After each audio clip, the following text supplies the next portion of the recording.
أعوذ بالله من الشيطان الرجيم بسم الله الرحمن الرحيم ګرانو قدرمنو ملګرو السلام علیکم ورحمة الله وبرکاته خادو سي آبادو سي هر چرته چې ته حیات سوکالي مناسب شي د ټول نو مخکې خبره دي چې الله دې د هغه چا سره هم خو کې کنه څوک چې په موږ دا رپورټونه کوي زموږ په دې پیج باندې وخت په وخت باندې هغه کله د میاشتې لپاره بنديږي کله د 2 میاشتو لپاره بنديږي کله ته لایونه کیږي او اوس خو راته دغه هم ویل دي چې کبل رپورټ د باندې وشو ته به د خپل پیج نه د سره خلاص شي نه پوهې کوم چې زمونږ هغه ګناه کم یو دی نه هغه هر څوک چې چاته ځان په څخه ښکاري الله دې خوشاله لري خو خبره دي چې د ما خو نه ویم خو په دې سوشل میډیا هر سړی لګیا دی نو زمونږ هم حق دی مونږ هم د دې وطن خلکو د دې خاورې پیدا خلکو د خاورې کې پیدا شو د خاورې کې به بیا خاورې کیږو دا زمونږ حق دی چې مونږ خپل اظهار خیال شریک کو څوک په خوشحالي کې خپه کیږي دا خپل کار دی دا سور چې دا کمی کنونشن را رواني دی کنه د پی ټی آی تحریک انصاف تاغه که په دیر کې وشو هغه په چکدره کې وشو هغه که په بل ځای کې وشو بل ځای کې وشو لا رواني دي شیر افضل مروت صاحب چې د هغه لیډ کوي هغه دغه کنونشن ورځي او دغه کنونشن چې دی هغه زه به دا وایم چې دا بالکل پی ډی ایم چې کوم جلسه کوله کنه هغه صرف د شیر افضل مروت صاحب په دغه کنونشنو کې دی په دې به خپه کیږو نه تاسو دې شرط دغه تصویر نه دغه دا ویډیو دا خلک راوته دا کنونشن دی د دینه دا معلومه شو چې کچری په اتم پرورې پر روانه پرورې کې چې کم الیکشن دی او کداغه صحیح مانو کې د الیکشن وشو نو یقین وکړه چې پاکستانی قام خپل فیصله اورولې ده او د تحریک انصاف ګټه چې دی کنه هغه بالکل یقیني ده د دینه اډو سوکسترګي اړول نشي وسې دی پی ډی ایم ولا یا مسلم لیگ یا پارلیمنټیرینز دا چې کوم وتښتېدو ځان دغه کوي یا هغه بل استحکام پاکستان چې هغه د پرونه پورې په 9 مې کې مولا یوسف چې پارټیان یې وکاږلي اوس صفا شو دا یو عجیبه نظام دی د دې ملک ته خو الله پاک زموږ په دې ملک باندې صحیح قیادت راولي نو قدرمنو که چیرې دا الیکشن وشو نو دا خبره 100% یقیني ده چې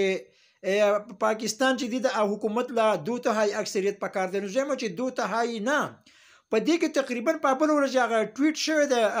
پی ایم ال نون نو هغه دغه کړه د سروې کوو چې دا اوټ په چاله ورکوي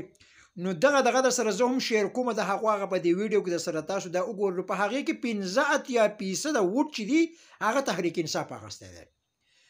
اوس نواز شریف وای زرداری وای مولانا وای یا چې کوم د امل ولی خان وای چې نه دا خو چې د ختم شوی پارټي دا او د دې د نوروره د ختمېدو نه دا ستاسو د دې حسد هغه سبب وو دا ستاسو د دې بغض هغه کینه دا ستاسو د حسد او د بغض د عمل هغه رد عمل چې نن د پاکستان په خاور باندې پاکستانی قام په ذهنونو کې نه چې د هغو په زړه کې کور شوی دی دا تحریک انصاف او لا نور هم کیږي تاسو چې څومره حسد کوئ هغه وکئ ځکه چې د حسد په بدله کې محبت نه میلاویږي د بغض په بدله کې محبت نه میلاویږي د حسد په بدله کې حسد او د بغض په بدله کې بغض میلاویږي نو قدرمنو خبره دي ده چې دا فیصله د اسلامي جمهوریت پاکستان قام اورولې ده او دا اوریدلې ده اوس که یو سړی په زور ځاپیته دی یو سړي نه دلته کې الیکشن ګټلی کېږي هلته کې ته په زور اخلي بیا خو د هغو خدای پوه شه او دغه خلک پوه شه خو به هر حال دغه زه چې کمې دا کنونشن یې زه ګورم که نه زه نه دا ټوله دنیا ګوري په دې سوشل میډیا باندې په الکترونیک میډیا باندې اگر که پابندي لګېدلې ده اگر که صحافیان په دې وخت باندې هغو خپل قلمونه زه به ورته داسې وایم چې دوی خپل قلم خرڅ کړی دی دا صحافیان نه دي وروره ځکه چې هغه د هیرې نه د تحریک انصاف پارټي د تحریک انصاف چې د کنونشن او دغه سيزونه هغه نه خی نه خوولی شي د دې نه معلومه دا شو چې دغه هم غلامان خلک دی دغه زمونږ میډیا چې کومه ده او یقین وکړه چې دا قام زه به دا ووایم چې دا بیدار شوی دی ځکه چې اکثر موږ اورو د علماونو د اورېدلی د دې جمعیت علما اسلام نه موږ اورېدلي دي خو دلته کې مسله دا ده چې کله د دین مسله راشي چې زه د خپلو مفاد لپاره کوم نو فتوا د ځان لپاره صادرو چې کله پکې زما مفاد نه وي بیا زه د بل لپاره صادروم او دغه خود ساخته فتوا چې دی زموږ د قام هم ورې مفلوج کړی دی او د قیامت پر ورځ به دغه خلک خدای پاک له جواب ورکوي که د هغو نه تپوس وکړي چې دا مولانا صاحب کې دا غلطي ده دا غلطي ده دا غلطي ده دا غلطي ده آیا د ولې دا چل نه کړی؟ دوی به جواب د هغې درکوي چې تاسو د دې دلیل دا ده چې د مولانا صاحب سره پلانکی عالم پلانکی عالم پلانکی عالم دغه دی نو چې دا عالمان د دوی دپاره حجت دغه عالمان دي کوم چې د مولانا سره په پارټۍ کې دي. دوی وایي چې دا اکثریت د مولانا سره دی. نو اوس که په اکثریت شي او د دوی دا فتوه شي نو دا که موږ راوالو نو 15% خلق دا وخت تقریبا 15% یعنی بغیر د سوچ سمجھ نه دا د پی ټی آی سره دی. نو بیا خو حق دا ده که د اکثریت سره شي نو بیا خو بالکل دا فتوه چې دی نو حق بجانبه ده چې د پاکستان قام چې دی دا 15% ګڼ کپان کېدی نه شي. دا لیوني نه دي چې په تحریک انصاف ورپسې دي. دې کې تعلیم یافته شته، په دې کې بیرسټران شته، په دې کې علما شته، په دې کې لوی علما دي چې هغه د عمران خان مرسته کوي او د تحریک انصاف مرسته کوي. خو دغه خلک په دغه علماو بیا فتوې لګوي نو ځکه دغه خود ساخته فتوې دي. نو قدرمنو خبره داسې ده چې که څوک فتوې لګوي که څوک هر څه لګوي خو خبره زمونږ د منحیث القوم ده چې راځي چې مونږ منحیث القوم جوړ شو. د دې بنیادي څیز دغه دی چې سیاسي نظریه په خپل ځای وساتو خو د کنځلو نه د دې نه ډډه وکړو ځکه چې زمونږ قومیت، زمونږ شعوري بلوغت، زمونږ علمي فصاحت او زمونږ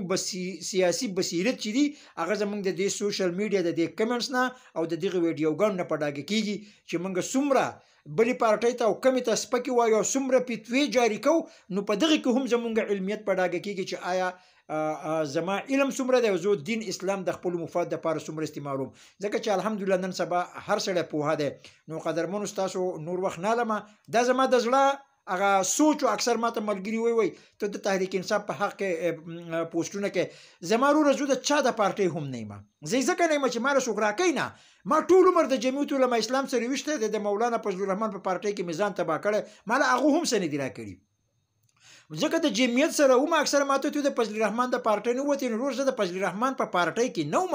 دا پارټۍ د مولانا فضل الرحمن نه ده. زه د جمعیت په هغه منشور په هغه سوچ کې وم. زه د جمعیت د سوچ سره ملګری وم او هغه سوچ کوم چې به موږ د علماو نه د جمعیت په تنظیمونو کې اورېدو هغه خبرې او هغه سوچ موږ ټول په عمران خان کې بیا موندو.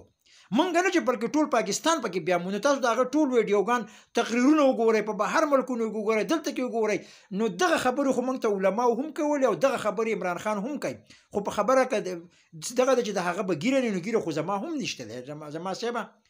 نو موږ سوچ د هغې سړي چې کم د دې قام او په خصوصي توګه د زمونږ د دین اسلام دفاع کوي او هغه په هر پلیټ فارم باندې کوي. که عمران خان یې کوي موږ زما صاحبه که موږ نه نو زه د هغه مرسته کوم. که د عمران خان نه علاوه هغه بل چا چې د دین اسلام د تحفظ دپاره ګامونه اخیستل خبره کوله زه به د هغه مرسته کوم. زمونږ مسلمانانو موږ ته زمونږ دین زمونږ اسلام د هر څه نه بالاتر دی. او هغه موږ په عمران خان کې ولیدل چې د هغه په اقوام متحده کې تقریرونه کړي دي چې پیغمبر علیه السلام ته چې څوک د هغه څوک توهین کوي په دې زمونږ زړه دړ کوي. دغه شان چې د اسرائیل وزیر اعظم راتو هغه زما صاحبه ټوله دنیا ورته پاڅېده د ښه کېناستو ټوله دنیا دا لیدلي خو چې اوس یو سړی نه مون نو په زور څوک په چا باندې منلی نه شي. په لوی الله مو سپارم. سلام علیکم ورحمة الله وبرکاته. ښاد اوسئ، اباد اوسئ.